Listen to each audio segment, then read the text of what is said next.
મુખ્યપ્રધાન ભૂપેન્દ્રભાઈ પટેલની અધ્યક્ષતામાં આજે મળશે કેબિનેટની બેઠક। યુદ્ધને લઈને સર્જાયેલા સંકટની સ્થિતિ વિશે આજની બેઠકમાં ચર્ચાને અવકાશ છે।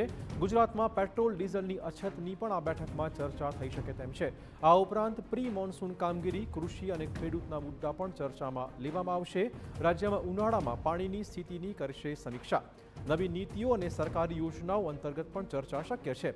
વન નેશન વન ઇલેક્શન અંગે પ્રેઝન્ટેશન વિશે પણ આજની બેઠકમાં ચર્ચા થઈ શકે તેમ છે। તો મુખ્યપ્રધાનની અધ્યક્ષતામાં આજે મળવા જઈ રહી છે કેબિનેટની બેઠક, જેમાં અલગ અલગ મુદ્દાઓ પર ચર્ચાને સ્થાન રહેશે। વન નેશન વન ઇલેક્શન અંગે પણ પ્રેઝન્ટેશન વિશે આજની બેઠકમાં ચર્ચા શક્ય છે। આ ઉપરાંત પેટ્રોલ ડીઝલની અછતનો મુદ્દો પણ આજની બેઠકમાં ચર્ચાના કેન્દ્ર સ્થાને રહી શકે છે। પ્રી મોન્સૂન કામગીરીનો મુદ્દો પણ આજની કેબિનેટની બેઠકમાં ચર્ચામાં લાવી શકે તેમ છે।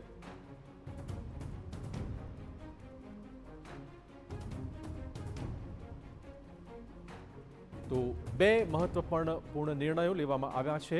વૈશ્વિક પરિસ્થિતિ જોતા રાજ્ય સરકારે પરિપત્ર પણ બહાર પાડ્યો છે। ખર્ચ ઘટાડવા રાજ્ય સરકારે એક મોટો નિર્ણય લીધો છે। આજની કેબિનેટની બેઠક પણ આ મુદ્દે અતિ મહત્વપૂર્ણ સાબિત થઈ શકે તેમ છે। નવી નીતિઓ, સરકારી યોજનાઓ અંતર્ગત આજની બેઠકમાં ચર્ચા થઈ શકે તેમ છે। ઉચ્ચ અધિકારીઓને મંજૂરી વગરની મુસાફરી પર સરકારે પ્રતિબંધ પણ મૂકી દીધો છે। એકથી વધુ ચાર્જ ધરાવતા અધિકારીઓને વધારાના વાહન જમા કરાવવાની સૂચના છે। આ નવો પરિપત્ર બહાર પાડવામાં આવ્યો છે। બીજી બાજુ યુદ્ધની સ્થિતિ મુદ્દે જે સંકટ આવ્યું છે તેના મુદ્દે આજની કેબિનેટની બેઠકમાં ચર્ચાને અવકાશ રહેશે।